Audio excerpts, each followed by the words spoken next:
Your love is amazing. We come with grateful hearts to bless your holy name. We come to honor and to extol the worthiness of all that you are, your character, your word, and your perfect ways. You are all holy, all powerful, all knowing, and have shown yourself to be all loving. We bow to thank you, who in your greatness created us, yet in your mercy chose to love us. I worship you, Almighty God. There is none like you. I worship you, O Prince of Peace. That is what I want to do.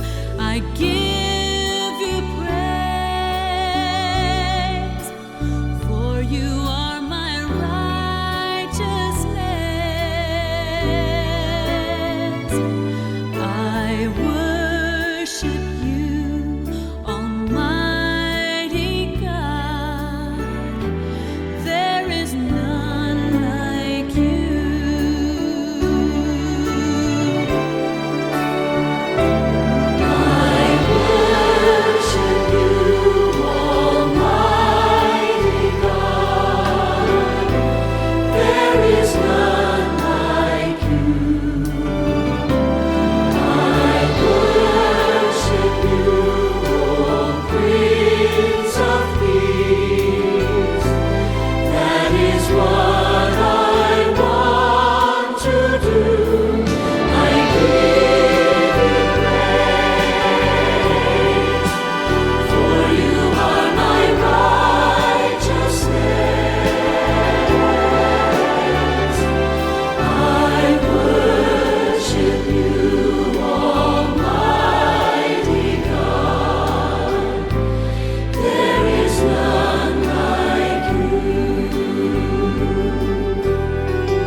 Shalom.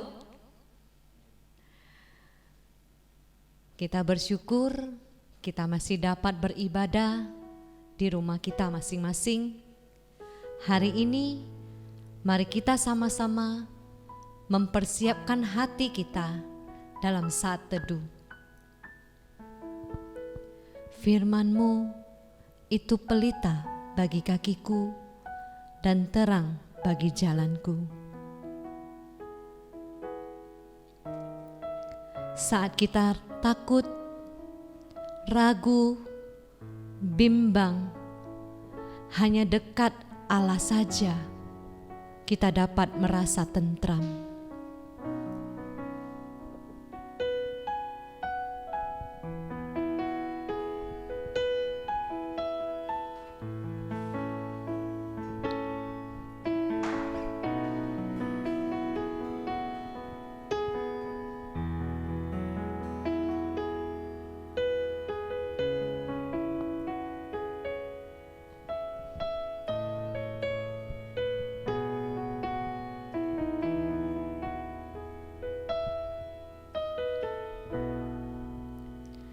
Hanya dekat kasih-Mu Bapa,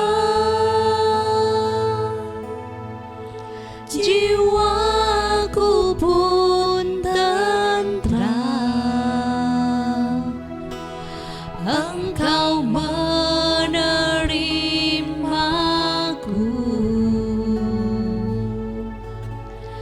dengan sepenuhnya, walau dunia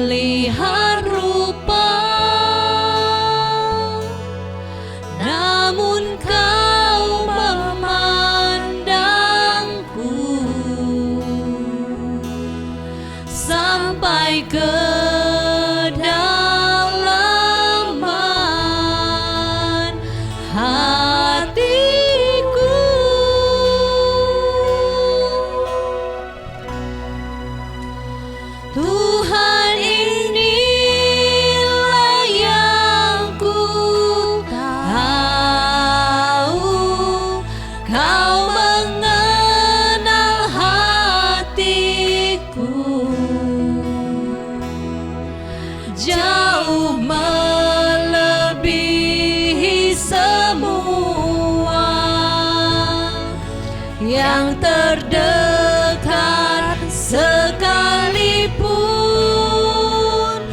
Tuhan, inilah yang ku mau, Kau menjaga hatiku supaya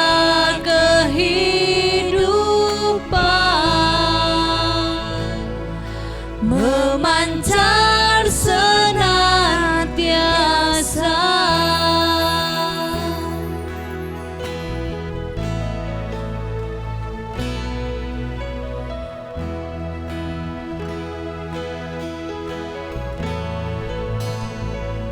Lalu dunia melihat rupa, namun Kau memandangku sampai kedalaman hatiku.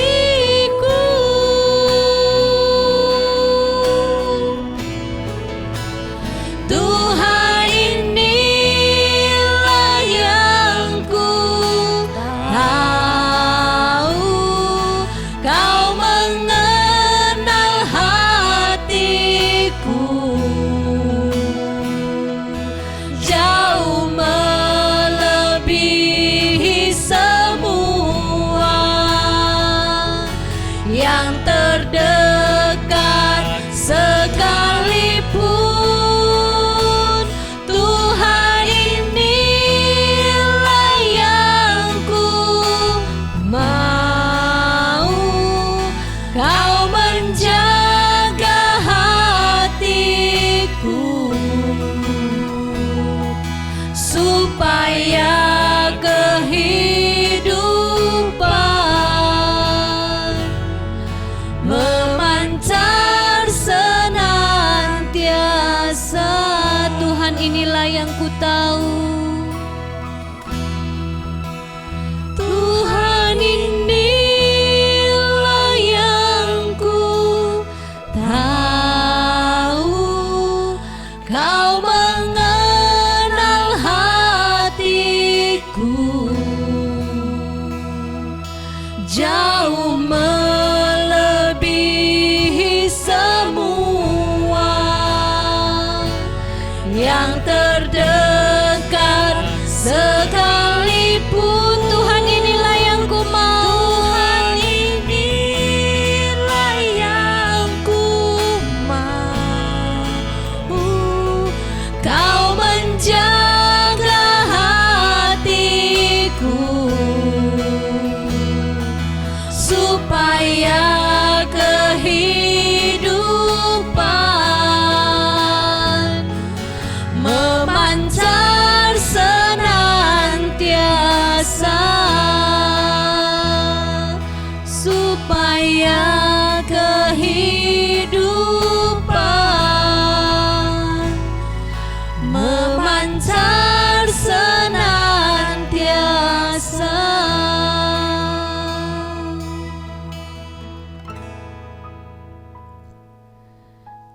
Terima kasih Bapa. Kami sungguh bersyukur punya Allah seperti-Mu. Engkau Allah kami yang luar biasa. Engkau gunung batu kami. Engkau penyelamat kami. Pada pagi hari ini kami mau datang kepadamu Tuhan. Kami rindu hadirat-Mu hadir di rumah kami masing-masing ya Tuhan. Membuat seluruh jemaat-Mu tetap merasakan kasih-Mu. Bapa, kami tidak akan mengeluh lagi Tuhan. Kami akan menikmati situasi saat ini. Karena dimanapun kami berada, di situ Tuhan ada bersama-sama dengan kami. Biarlah melalui pelayanan ibadah online yang kami lakukan sampai saat ini Bapa, memberkati seluruh jemaat dimanapun berada. Kami percaya kuasa Tuhan bekerja senantiasa tidak dibatasi ruang dan waktu. Terima kasih Tuhan. Terima kasih Tuhan. Terimalah doa kami. Kuduskan dan sucikanlah kami. Kami memohon dalam nama-Mu yang kudus. Amin. Kita percaya kita semua diberkati. Amin. Apakah Allah baik bagi kita sampai saat ini? Yang percaya, nyanyikan pujian Allah itu baik, sungguh baik bagi kita.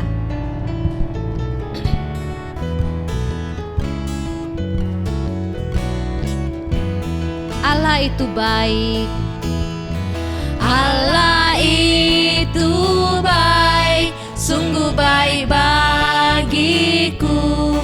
Ditunjukkannya kasih setianya. Dia menyediakan yang ku perlukan, menyatakan kebaikan, menyatakan kebaikan, menyatakan kebaikannya padaku. Kasih setianya tak pernah berubah. Kasih setianya tak pernah berubah.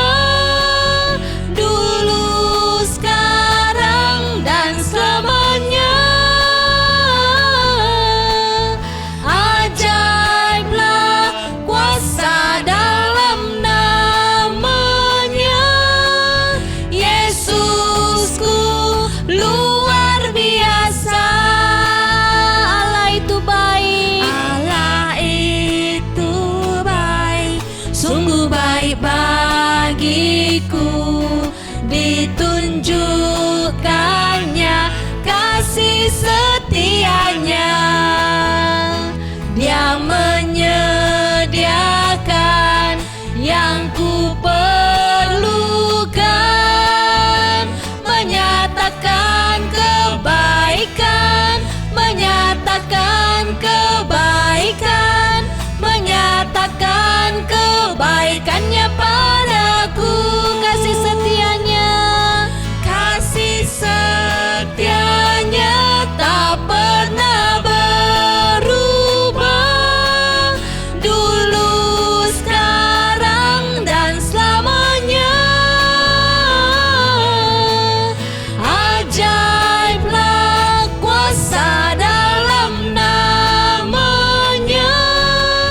Yesusku luar biasa. Kasih setianya tak pernah berubah. Kasih setianya tak pernah berubah. Dulu, sekarang, dan selamanya. Ajaiblah kuasa dalam namanya. Yesusku luar biasa. Yesusku luar biasa. Yesusku luar biasa. Yesusku luar biasa.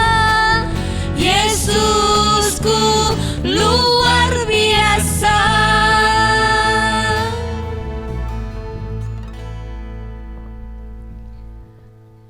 Bersama dengan seluruh orang yang percaya di dunia, mari kita ucapkan pengakuan iman rasuli.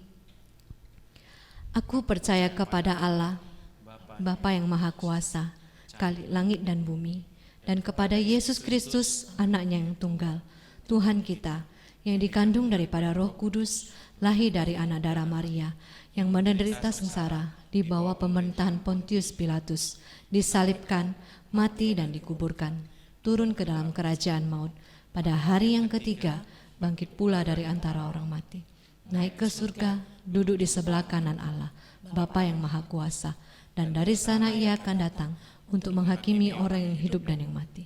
Aku percaya kepada Roh Kudus, gereja yang kudus dan am, persekutuan orang kudus, pengampunan dosa, kebangkitan orang mati, dan hidup yang kekal. Amin. kita akan membacakan responsoria yang diambil dari Mazmur 66 ayat 19 sampai 20. Setelah saya membaca firman Tuhan ini, kemudian Bapak Ibu membaca bersama-sama. Sesungguhnya Allah telah mendengar, Ia telah memperhatikan doa yang kuucapkan. Terpujilah Allah yang tidak menolak doaku dan tidak menjauhkan kasih setianya daripadaku. Bapak Ibu, dipersilahkan membacanya.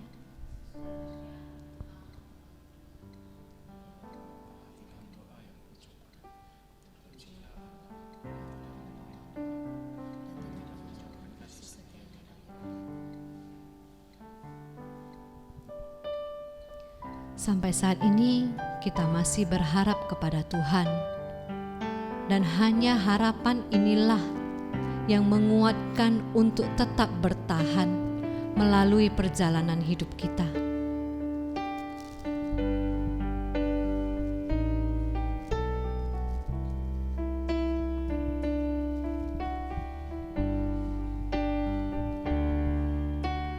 Kepada Allah aku berharap. Kepada Allah aku berharap, di darat atau di laut yang gelap, setiap saat waktu penat, Bapa surgawi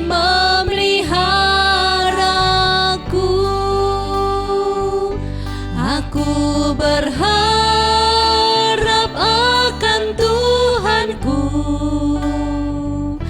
di ngarai atau dalam laut mendru. Ku tak gentar, ia tak ingkar, Bapa surgawi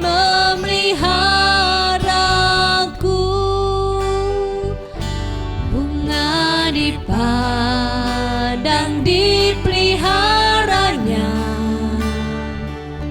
burung di langit pun dibimbingnya. Sudah tentu termasukku, Bapa surgawi memeliharaku. Aku berharap akan Tuhanku. Aku berharap akan Tuhanku di ngarai atau dalam laut mendru. Ku tak gentar, ia tak ingkar, Bapa surgawi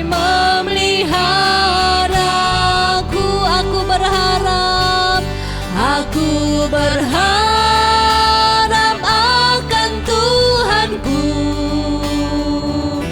di ngarai atau dalam laut mendru. Ku tak gentar, ia tak ingkar,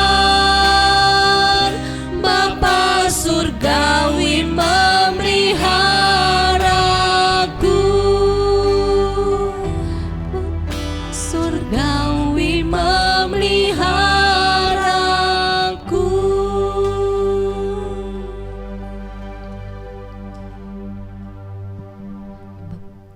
Bapak Ibu, kita sama-sama akan doa syafaat.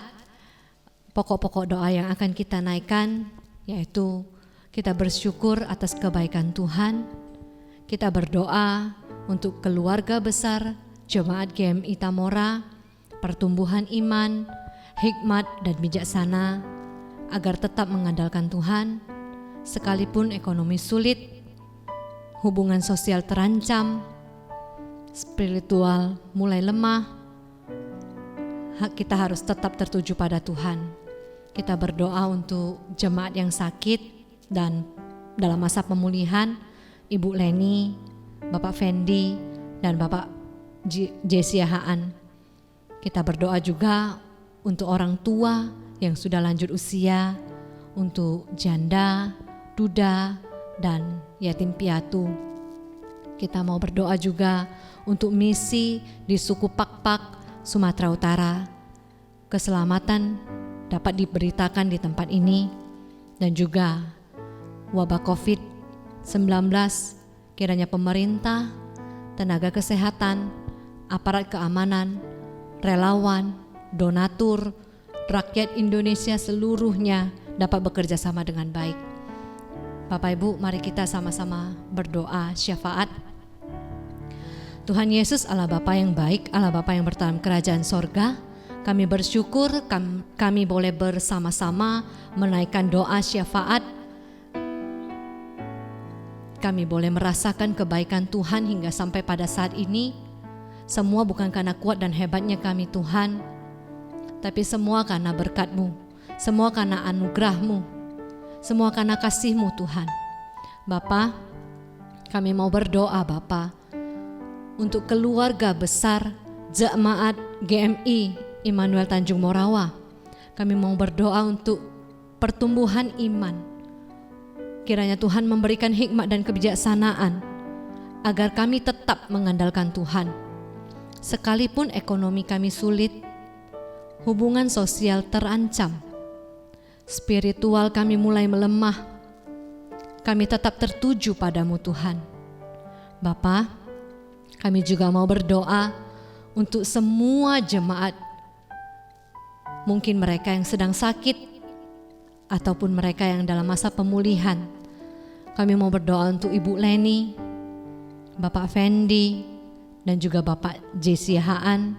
Kiranya Tuhan Yesus yang menolong, Tuhan Yesus yang menyembuhkan, Tuhan memberkati setiap obat ataupun asupan makanan yang masuk dalam tubuh mereka.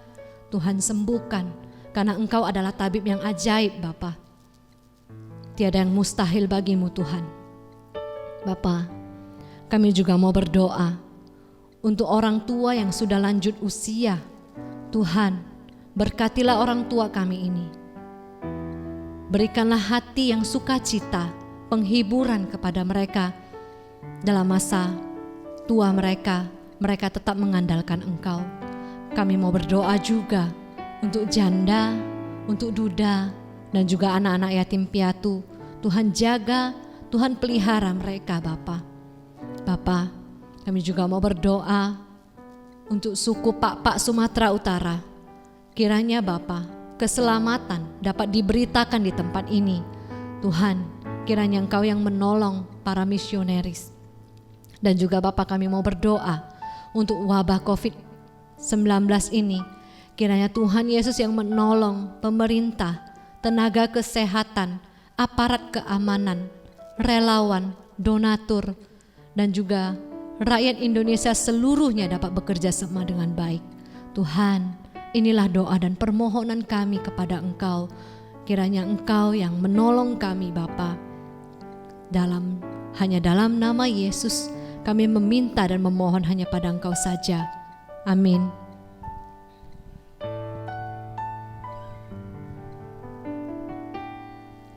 Haus akan firman itu seperti rusa yang haus akan air yang mengalir. Biarlah firman Tuhan ini meneduhkan hati kita untuk mendengar firman Tuhan.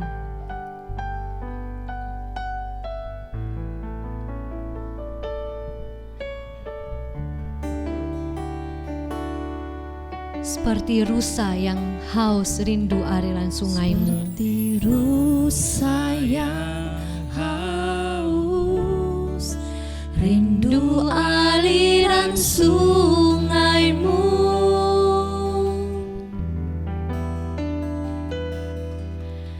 Hatiku tak tahan menunggumu. Bagai padang gersang menanti datangnya hujan. Bagai padang gersang menanti datangnya hujan.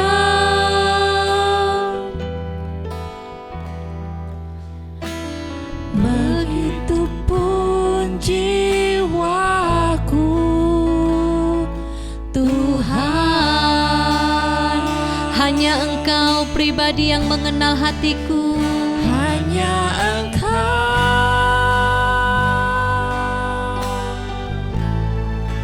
pribadi yang mengenal hatiku.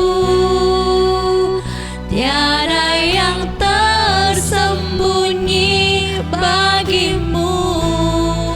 Seluruh isi hatiku Kau tahu, dan bawaku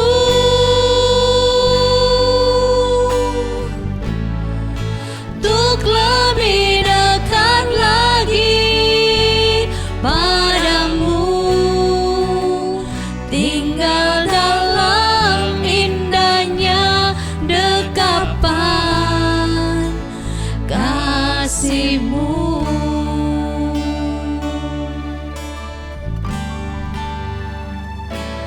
Seperti rusa yang haus, rindu aliran sungai-Mu.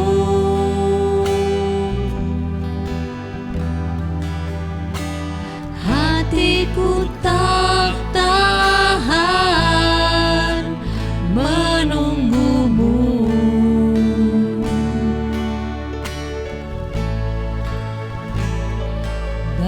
Bagai padang gersang menanti datangnya hujan,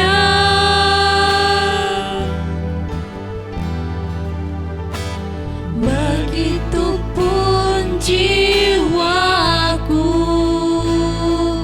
Tuhan, hanya Engkau pribadi yang mengenal hatiku. Hanya Engkau pribadi yang mengenal hatiku. Tiada yang tersembunyi bagimu. Seluruh isi hatiku Kau tahu, dan bawaku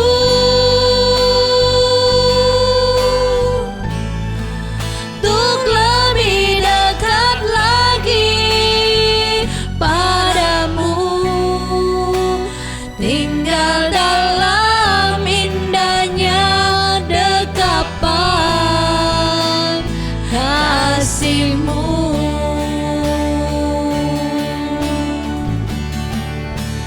Hanya Engkau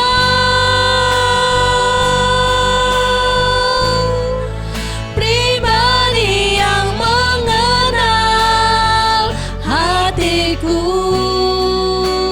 Tiada yang tersembunyi bagimu.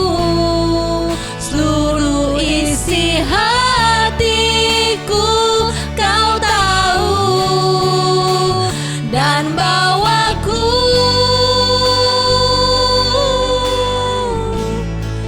untuk lebih dekat lagi padamu, tinggal dalam indahnya dekapan kasih-Mu.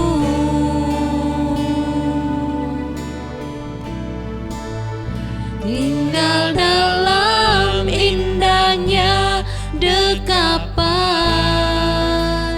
kasih-Mu. Kami persilahkan Ibu Guru Injil Elvi untuk menyampaikan firman Tuhan. Shalom, Bapak Ibu yang diberkati Tuhan, kita akan mendengarkan firman Tuhan dari Kisah Para Rasul 17 ayat 22 sampai 31. Mari kita bersatu di dalam doa. Bapa kami yang di surga, Bapa yang kami sembah di dalam nama Tuhan Yesus Kristus. Pada saat ini Tuhan kami datang kepadamu merendahkan diri kami untuk dilawat oleh firman-Mu. Biarlah Tuhan, Roh Kudus menolong kami untuk dapat menerima firman ini, memahaminya, dan juga melakukannya di dalam kehidupan kami. Berbicaralah Engkau di dalam hati kami ya Tuhan. Saat ini kami siap mendengarkan sabda Tuhan. Di dalam nama Tuhan Yesus kami berdoa mengucap syukur. Amin. Bapak Ibu, saya akan bacakan kepada kita firman Tuhan hari ini.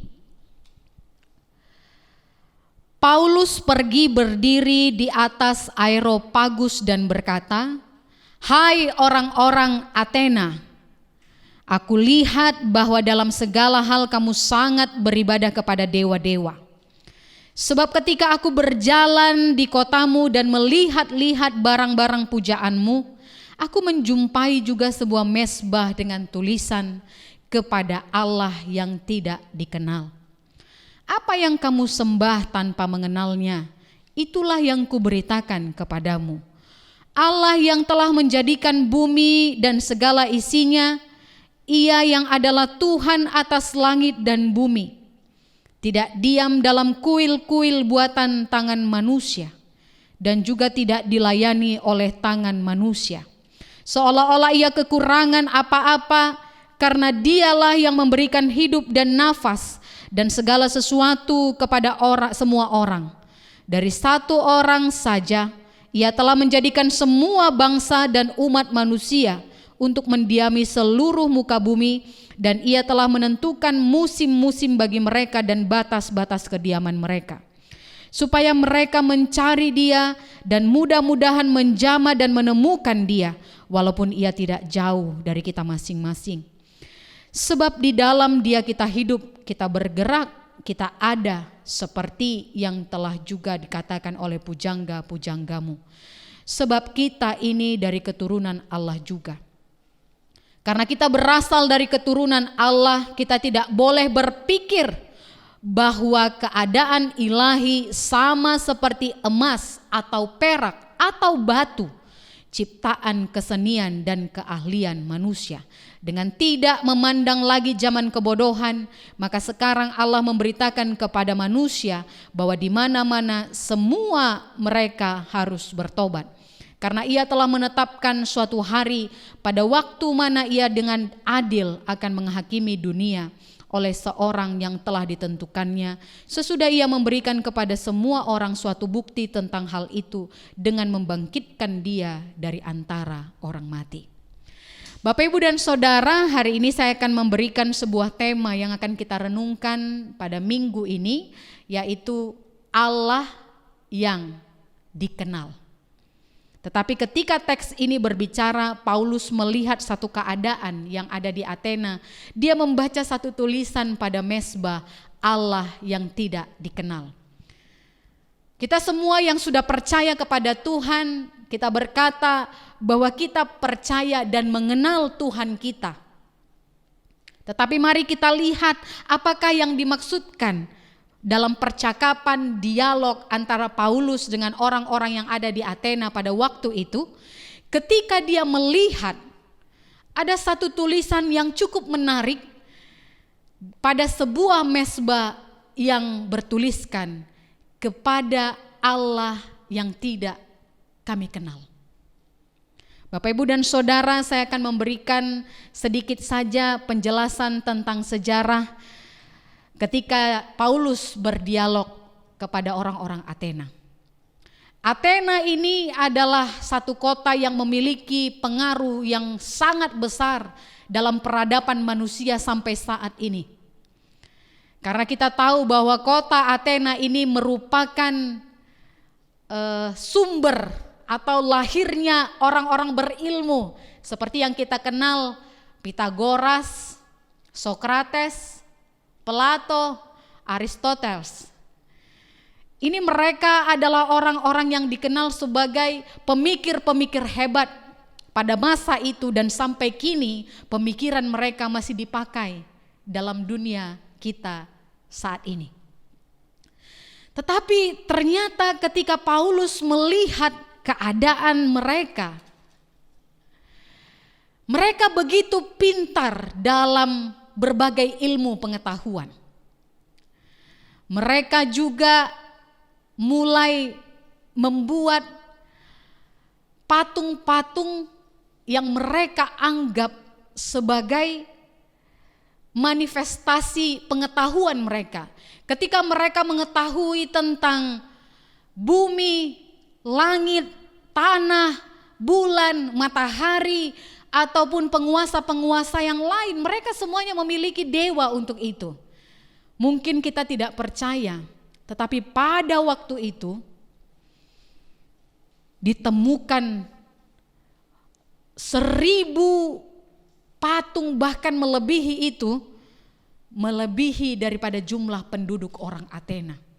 Jadi begitu banyak patung yang ditemukan di kota yang sangat indah ini, karena semuanya memiliki penguasa. Jadi ketika Paulus berjalan-jalan ke kota Athena, dia sebenarnya melihat satu keindahan yang luar biasa. Dia tidak langsung memberikan kritik atau apapun juga, atau langsung menarik diri merasa bahwa kota ini tidak perlu dikunjungi. Tetapi sangat menarik sekali ketika Paulus memberikan satu komentar yang baik. Ketika kunjungan Paulus di sana, dia berdiri di Areopagus. Areopagus ini adalah sebuah bukit yang tidak terlalu tinggi. Itu dapat dilihat ketika kita berdiri di sana, kita dapat dilihat oleh banyak orang. Jadi biasa sekali ketika seseorang berdiri di Areopagus, maka itu tandanya ada sesuatu hal yang ingin disampaikan, atau satu kayak seminar kecil-kecilan kalau kita kenal sampai saat ini. Jadi ketika pertama kali dia berkunjung di kota Athena, Paulus sangat menikmati keindahan kota ini dengan patung-patung yang terdapat di setiap sudut kota. Ia juga memuji orang Athena yang sangat religius. Mereka sangat rohani. Ketika ayat 22 berkata, "Hai orang-orang Athena, aku lihat bahwa dalam segala hal kamu sangat beribadah kepada dewa-dewa." Ini menandakan bahwa orang-orang Athena itu sangat religius. Mereka sangat rohani di dalam beragama, sangat menghormati Tuhan mereka, sangat memiliki satu kesopanan, kesantunan di dalam beribadah. Jadi setiap patung-patung yang terdapat di setiap sudut kota Athena itu sangat dihormati oleh orang-orang Athena. Nah, kemudian Paulus juga memberikan satu kalimat yang menarik.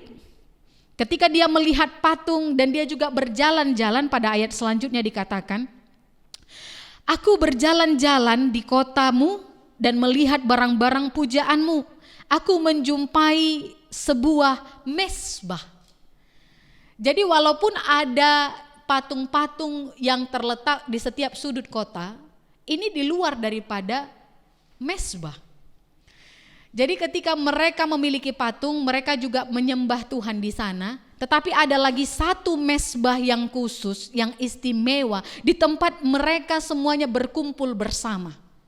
Jadi di mezbah ini ada tulisan yang sangat menarik, yaitu apa?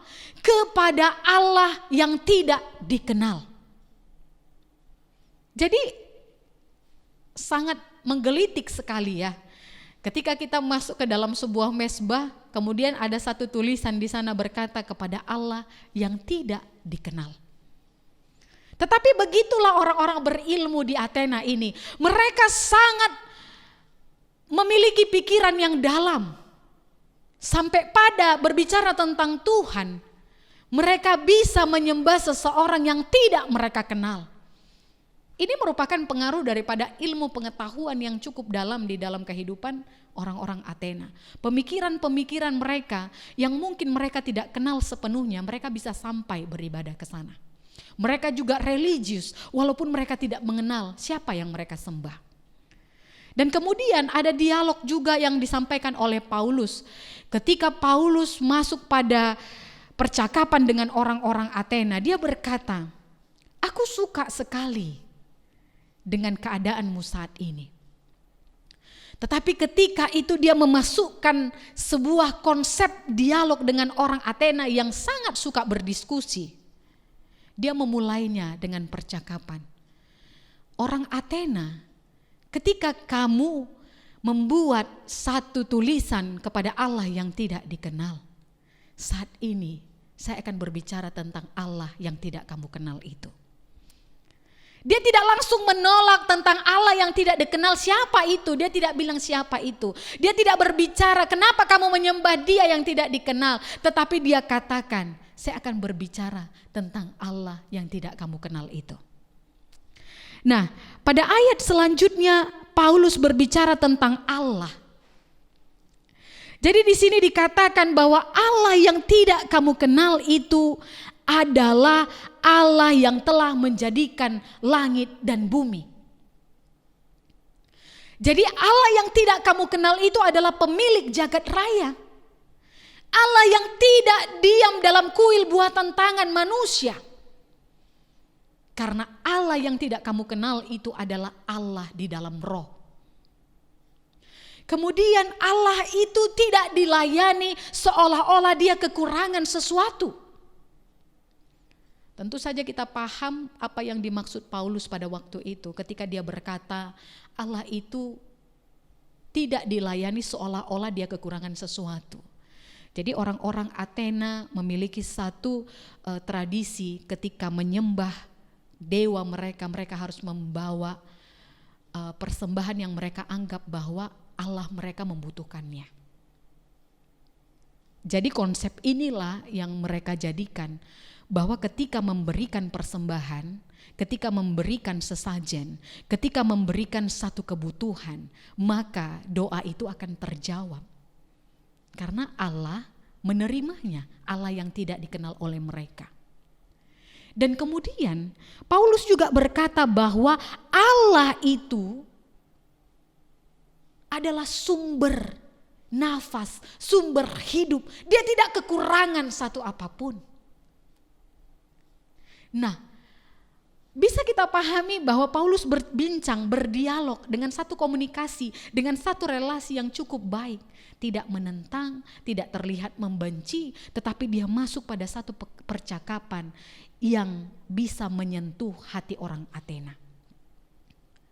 Kemudian dia juga menjelaskan bahwa relasi Allah dengan manusia itu tidak seperti relasi yang sangat jauh, yang tidak dapat tersentuh, yang tidak mampu dijangkau. Dia berbicara tentang Allah yang tidak dikenal itu adalah Allah yang dikenal oleh manusia. Dia bisa dirasakan, bisa dihidupi karena Allah yang tidak dikenal itu tadi pernah menjadi manusia sama seperti kita. Allah itu juga dapat dijumpai dan Allah itu mau menjumpai manusia. Karena dikatakan bahwa kita juga keturunan daripada Allah. Mereka percaya bahwa kita ini keturunan Allah, tetapi persoalannya adalah mereka tidak mengenal Allah yang mereka sembah. Tetapi lebih daripada itu pemikiran mereka boleh sampai kepada Allah.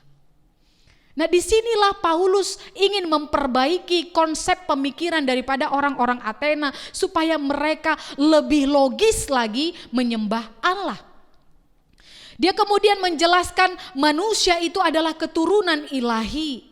Maka manusia tidak dapat berpikir keadaan Allah itu sama seperti emas, perak, batu, atau ciptaan kesenian dari keahlian manusia. Nah, disinilah orang-orang Athena menggambarkan Allah mereka. Sehingga begitu banyak patung yang dibuat di setiap sudut itu karena pemikiran mereka bahwa ilah ini serupa dengan emas yang berharga, perak yang mahal, atau kesenian-kesenian mereka yang sangat luar biasa. Jadi ini semuanya bernilai mahal di dalam diri mereka. Tetapi kekeliruan inilah yang ingin diluruskan oleh Paulus bahwa Allah itu tidak sama seperti apa yang mereka pikirkan. Bahkan jauh melebihi apa yang mereka pikirkan. Nah, selanjutnya Paulus juga memberikan sebuah refleksi.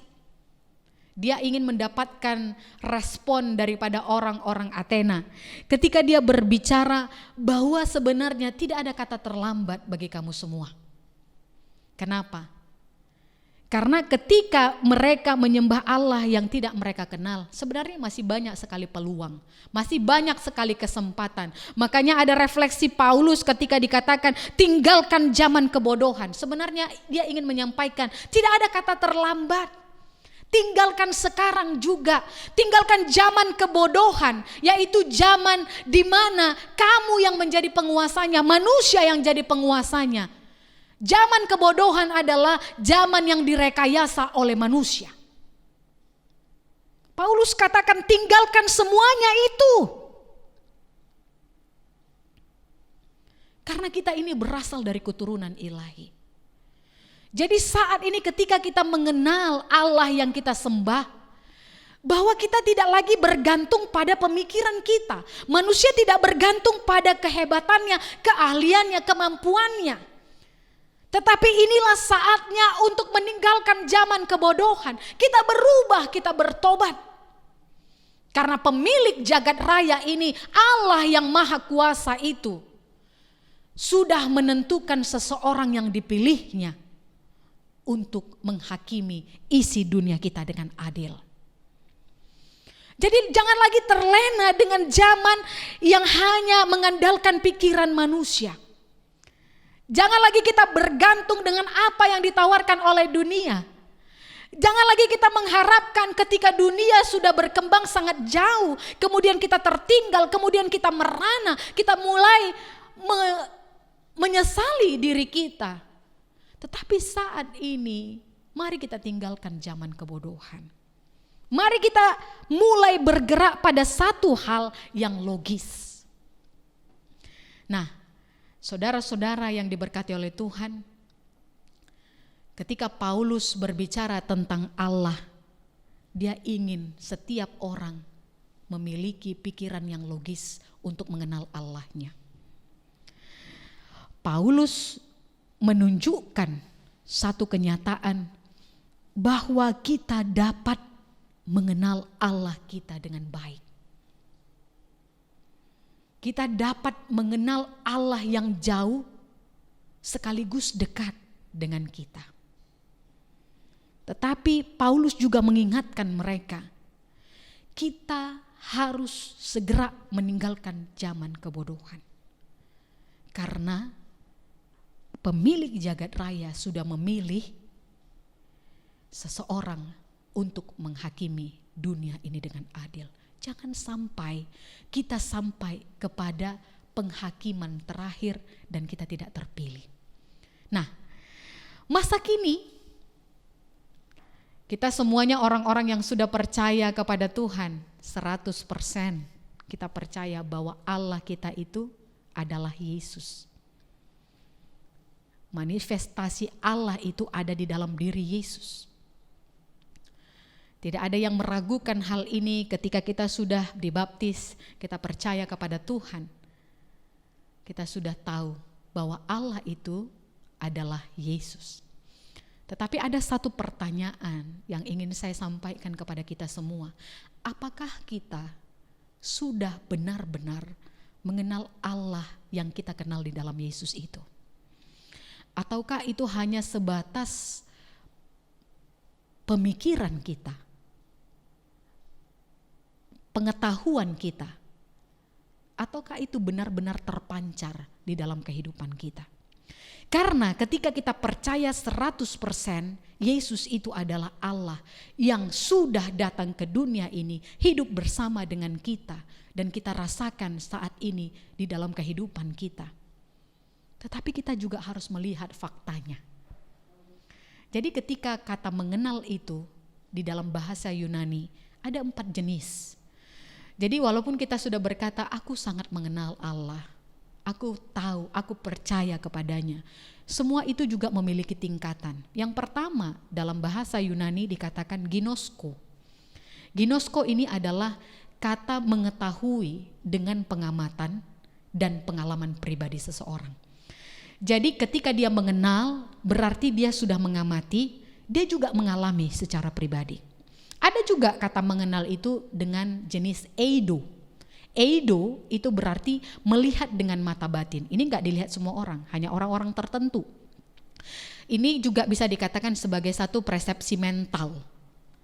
Hanya masuk ke dalam batin seseorang kemudian diterjemahkan dengan pemahamannya secara pribadi. Kemudian yang ketiga, epistamai. Epistamai ini merupakan pengenalan secara umum. Jadi saya tidak tahu di mana nanti tingkatan kita dalam mengenal. Jadi kalau misalnya epistamai ini adalah memahami secara umum.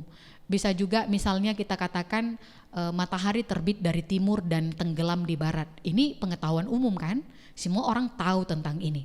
Tetapi kita mencoba untuk melihat bahwa pengenalan tentang Allah ini yaitu ginosko. Dan kemudian yang keempat ada juga sunemi, memahami dengan pandangan yang alami menurut panca indera. Jadi hanya seperti kasat mata saja kita mengenal seseorang tanpa mengetahui keseluruhannya. Tetapi di dalam Kisah Para Rasul ini kata yang digunakan adalah kata ginosko. Ginosko berarti mengetahui dengan pengamatan dan mengalami secara pribadi. Jadi sangat kuat di dalam diri kita. Apakah kita benar-benar mengenal Allah berdasarkan pengamatan kita, pengetahuan kita, dan juga pengalaman kita secara pribadi. Nah, ketika kita sampai kepada masa kini, kita mencoba untuk memahami pengenalan itu di dalam diri kita. Apakah manusia mengenal Allah? Memang mengenal Allah ini adalah satu misteri yang sangat sulit sekali bagi orang-orang yang sudah percaya kepada Tuhan. Tetapi ketika kita mengatakan Allah itu adalah sebuah misteri, mengenal Tuhan itu adalah sebuah misteri, saat ini kita sudah diperkenalkan. Kita dapat bertemu dengan Allah itu sendiri, yaitu di dalam Yesus yang hadir bersama dengan kita, yang sampai sekarang kita dapat merasakan kehadirannya. Kita percaya bahwa Yesus yang menjadi manusia adalah manifestasi Allah. Tetapi pengenalan tentang Allah ini bukan hanya sekedar 100% percaya kepada Allah dan Yesus. Kita juga harus memiliki ukuran dan kita juga kembali mengoreksi diri kita. Pengenalan kita terhadap Allah akan menentukan sejauh mana kita hidup di dalam Dia. Jadi mengenal Allah yang ingin ditawarkan oleh Paulus dalam Kisah Para Rasul, baik kepada orang Athena ataupun kepada kita saat ini, pengenalan akan Allah itu sangat menentukan sekali sejauh mana kita hidup di dalamnya. Bagaimana kita mengetahui apakah kita hidup di dalam Allah atau tidak? Kalau di dalam 1 Yohanes 4 ayat 8 dikatakan, barang siapa tidak mengasihi, ia tidak mengenal Allah, karena Allah itu adalah kasih. Jadi ketika kita tidak hidup dipenuhi kasih, maka kita tidak dapat berkata kita ini mengenal Allah. Jadi mari Bapak Ibu kita koreksi diri kita coba dalami lagi pengetahuan kita, pengenalan kita tentang Allah. Karena ini merupakan satu ukuran standar daripada firman Tuhan yang dapat kita ikuti. Ini bukan perkataan saya, tetapi ini adalah apa yang dikatakan firman Tuhan. Jadi ketika kita ingin mengenal Allah atau kita menyebut diri kita mengenal Allah, berarti kita juga harus hidup di dalam kasih. Dan kemudian ada juga dikatakan dalam 1 Yohanes 2 ayat 3. Dan inilah tandanya bahwa kita mengenal Allah, yaitu jikalau kita menuruti perintah-perintahnya.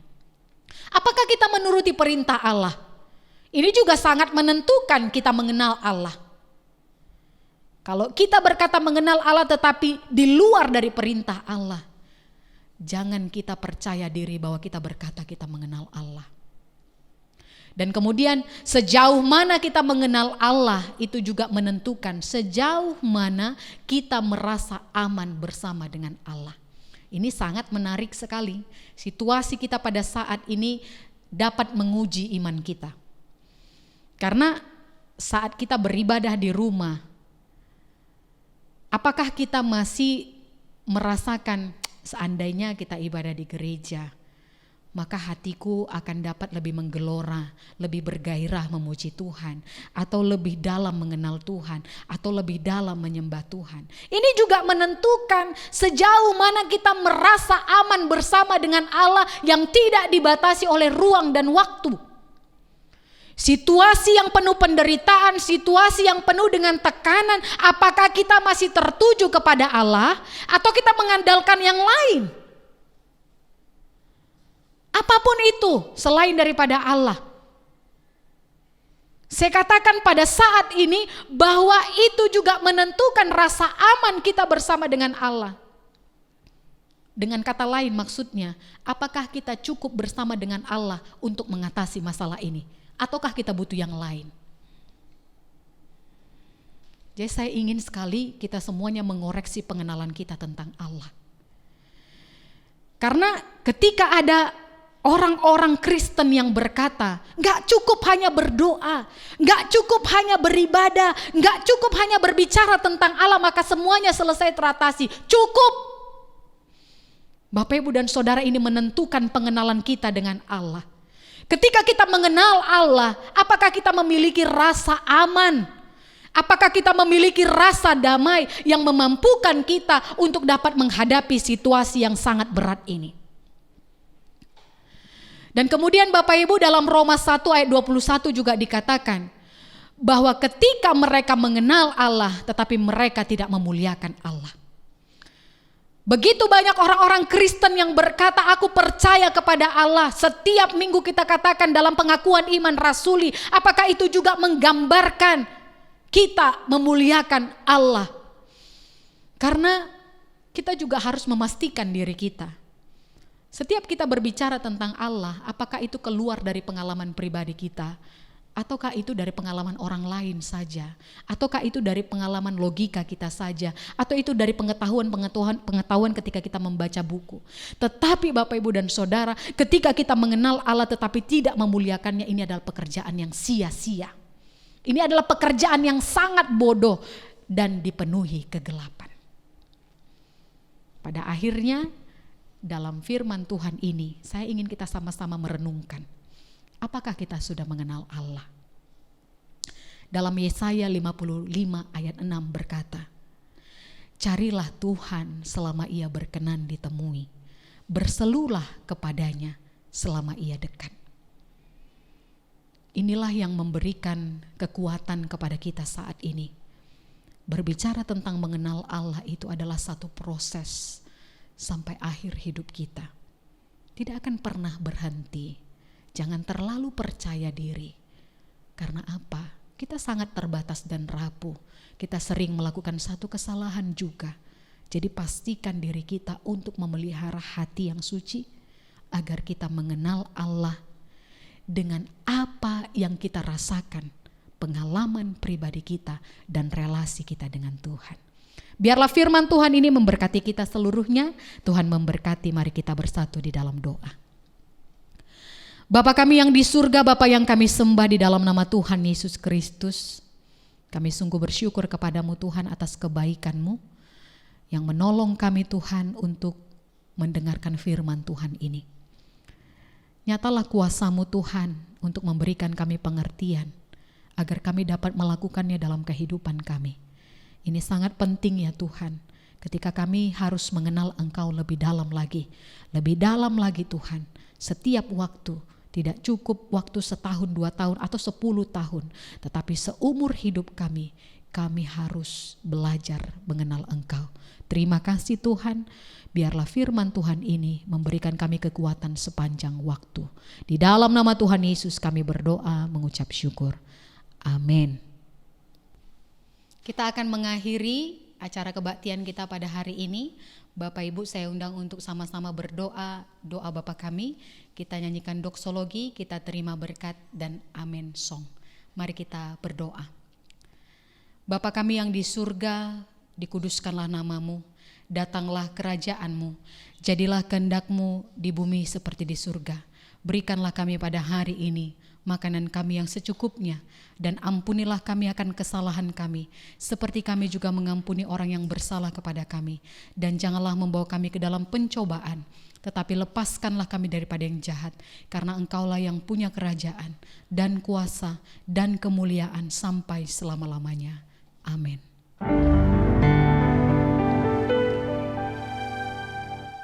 Kepada Allah dipuji, serta kepada Al-Masih, Rohul Kudus muliakan, berkuasa dan berkasihan.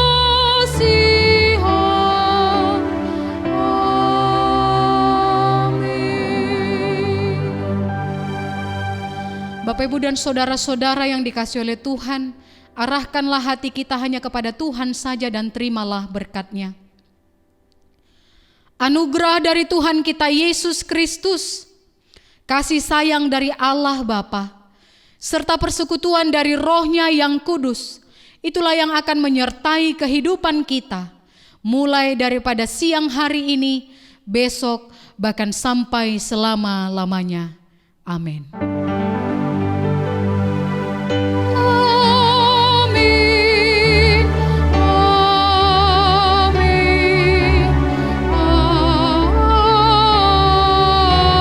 Amin. Jemaat dipersilakan untuk bersaat teduh. Selamat hari Minggu, Tuhan Yesus memberkati.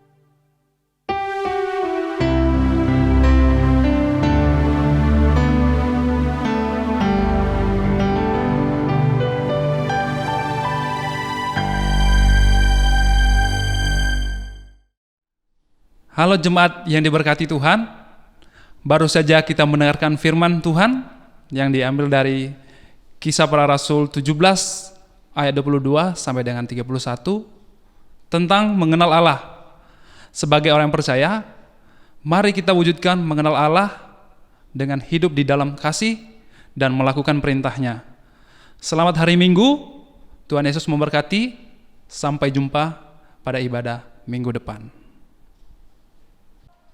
Bapak Ibu, saya akan menyampaikan 3 pengumuman untuk kita pada saat ini. Yang pertama, pada hari Kamis tanggal 21 Mei 2020, kita tetap akan mengadakan ibadah online dalam rangka memperingati hari kenaikan Yesus Kristus ke sorga. Kita masuk pada pukul 10.15 WIB. Yang kedua, bagi Bapak Ibu yang ingin memberikan persembahan, baik persembahan minggu, persembahan ucapan syukur, persembahan persepuluhan, kita dapat memberikannya dengan cara mentransfer ke rekening Rina Dharma yang sudah tertera di dalam video online kita. Yang ketiga, bagi Bapak Ibu yang ingin mengirimkan topik doa untuk kita doakan bersama-sama, dapat mengirimkannya ke nomor yang sudah tertera juga di dalam video online kita. Demikian saja pengumuman kita pada hari ini. Tuhan Yesus memberkati.